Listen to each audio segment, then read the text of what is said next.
Good afternoon, everybody, and welcome to installment number 1 of our survival trapping series. Trapping has been used for thousands of years all over the world to secure animals for meat sources, for bones for tools, fur, sinew, all sorts of things. We're going to start this series off with deadfalls. I've selected probably about 8 or 10 deadfalls. We're going to go over a lot of them you can just make with your bare hands out of stuff you find right here in the woods. So you can see here, I'm right up next to a creek. Now this will be a pretty significant water source for the small game in this area. So this is going to be the area that I'm looking to set up my traps. Animals are going to be seeking out them food sources. They're going to be seeking out them water sources. So those are the areas I'm looking for. So what I'm going to try to do is find me a small game trail leading down to this creek. That's going to tell me small animals are using that path to access this water source. So I'm going to do a little hunting around. I'm going to keep my eye out for materials. I'll be back with you here pretty soon. I'm going to say a squirrel is going to be our target animal in this series. This rock here weighs probably about 10 pounds. Should be plenty heavy enough to smash or suffocate a squirrel. The goal is to find a dead calling device that is at least 5 times heavier than your target animal. So I'm going to look around for maybe a little bit wider of one, but this one will work if we need it. Probably about 100 yards upstream from my trap site. Now in this video I will be disturbing the trap site a little bit more than what you'd normally want to, just for demonstration purposes. I'll probably be clearing the area out a little bit more just so you have a clearer line of sight to see what I'm doing. But normally you would want to try to avoid doing too much work right near your direct trapping site. You don't want to leave your scent all over the place. So anyhow, what I have here is a couple of sticks. This one here is the straighter of the two. So I'm going to say this is going to be my upright stick. I'm going to break it off there. Try to break this a little bit more off this end. Try to break it in the center, and what that gives you is the splintered part there is what actually holds your trap together. You got to figure out which side it's going to hinge to. It's going to hinge this way, so that will be the side that faces our trap. I'm going to go ahead and take my knife and shave that off right there. So we know that is the spot that needs to be made up there. So then real quick, I'm going to take the stone, kind of grind the end of this stick down a little bit, flatten it out.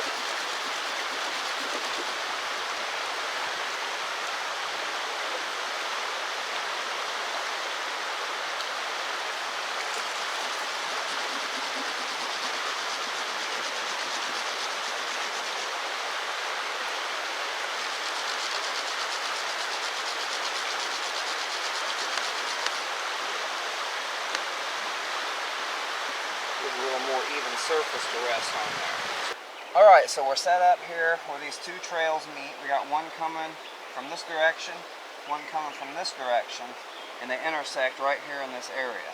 So this is where I'm going to put my deadfall. That way, no matter which trail the animal's coming down, it's going to come along and discover this trap. Hopefully be hungry and decide it wants to take a little nibble.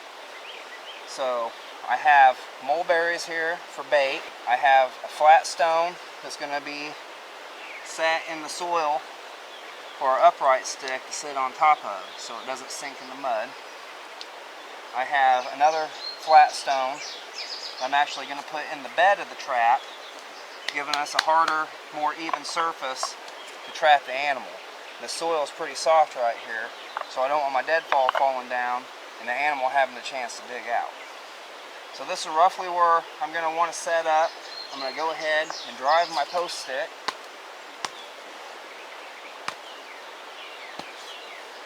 I'm going to make a little area for my deadfall to seat. And I'm going to dig this little area out here for my flat stone.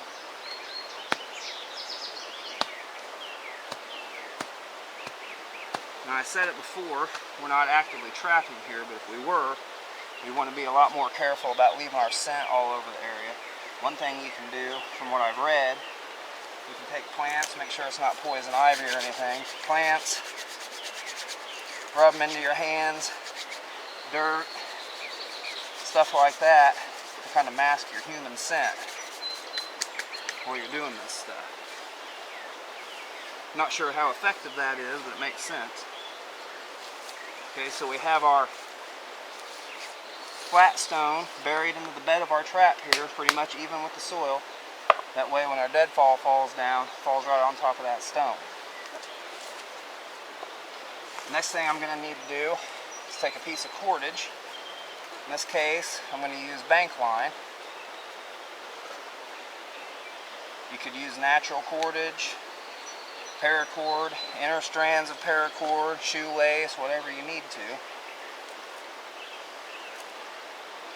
I'm going to take my upright stick,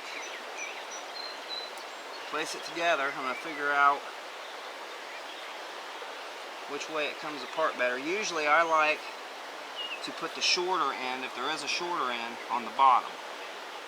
And you see where I took my knife and peeled that bark off right there, where these two meet.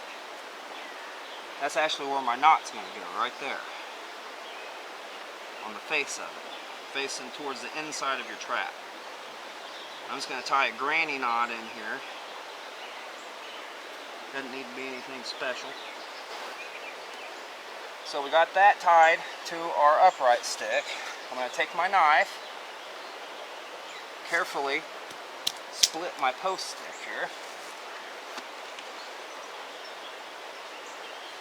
Move our deadfall out of the way just for a second. I'm going to run my string into that split. Reset our deadfall.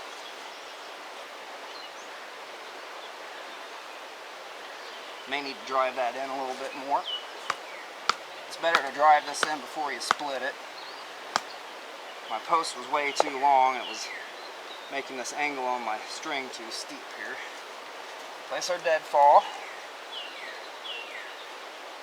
Find our little stone. We're going to figure out where we're going to need to be here.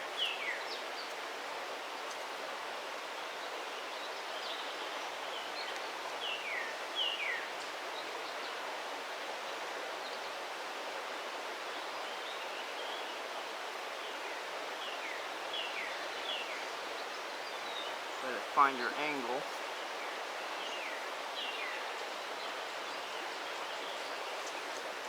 And what I do is I just pull this string. You don't want to ever put your hands inside these traps. This deadfall could severely injure your hand. So I take and just pull on the string through the split.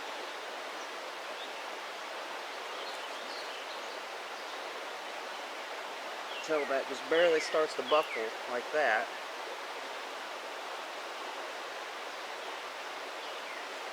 And I wrap it back around the post a few times. Then run it right back into that split. That way I don't have any tying.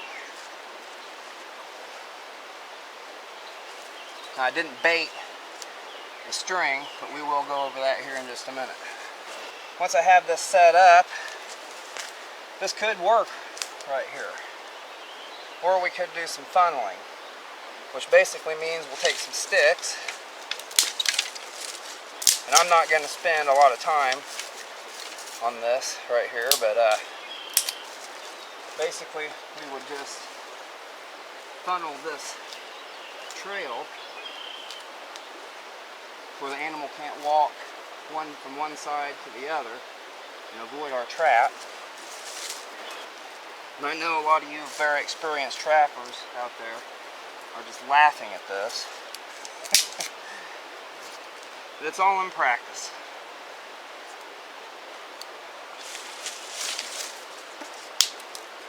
The concept, anyway,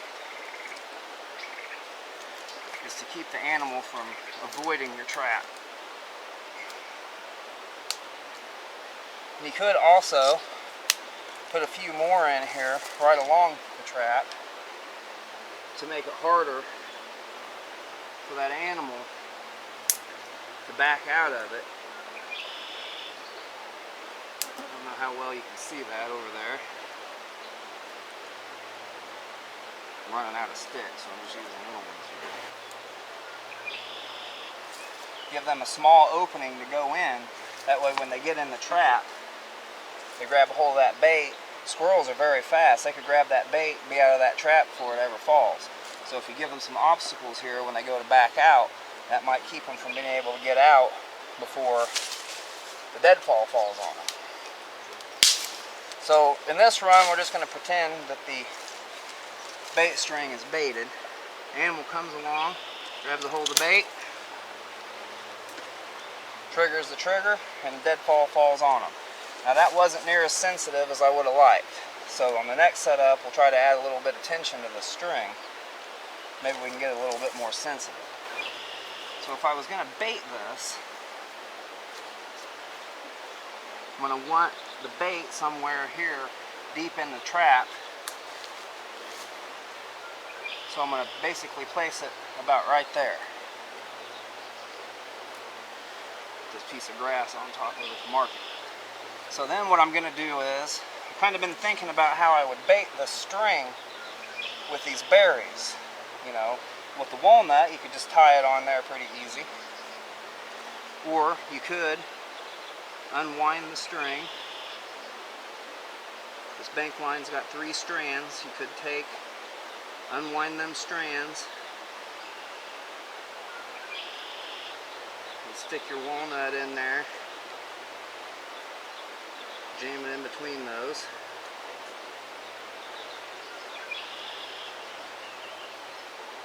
And try to tighten it back up. So then when you set that, you really got to work to get it out. But with the berries, I was kind of thinking what you could do. And I was thinking you could take some of this dry grass, kind of make a ball, kind of like you would a tinder bundle. Take your berries, put them in there, just kind of smash them in there real good. Of course, mulberries are going to stain, but thinking you could do that, then you could separate your strands. Stick your little bundle of berry grass in there.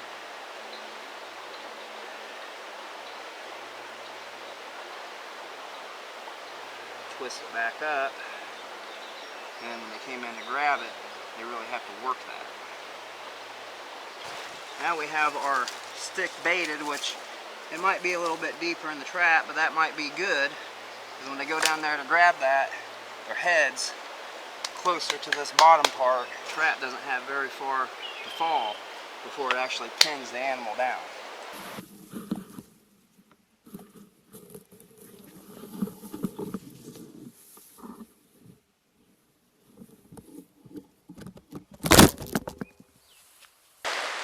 I wanted to thank you guys for coming along with me for part 1 of our little survival trapping series.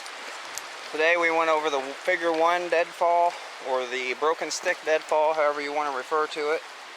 A couple good videos on basically the same trap. Stephen Davis over at the Pathfinder School has a good one. A gentleman named Roger Frandrick also has a good one. He calls his the figure 1. Both pretty good videos. I'll put links to them in the description down below. Anyhow, it worked out pretty good. First run wasn't very sensitive. We was able to tune it in and get it pretty slippery actually. So for as easy it is to make, I'm pretty impressed with it. So anyway, as I said before, thanks for coming along. This is Kevin. Thanks for watching, and I hope I see you in the woods real soon.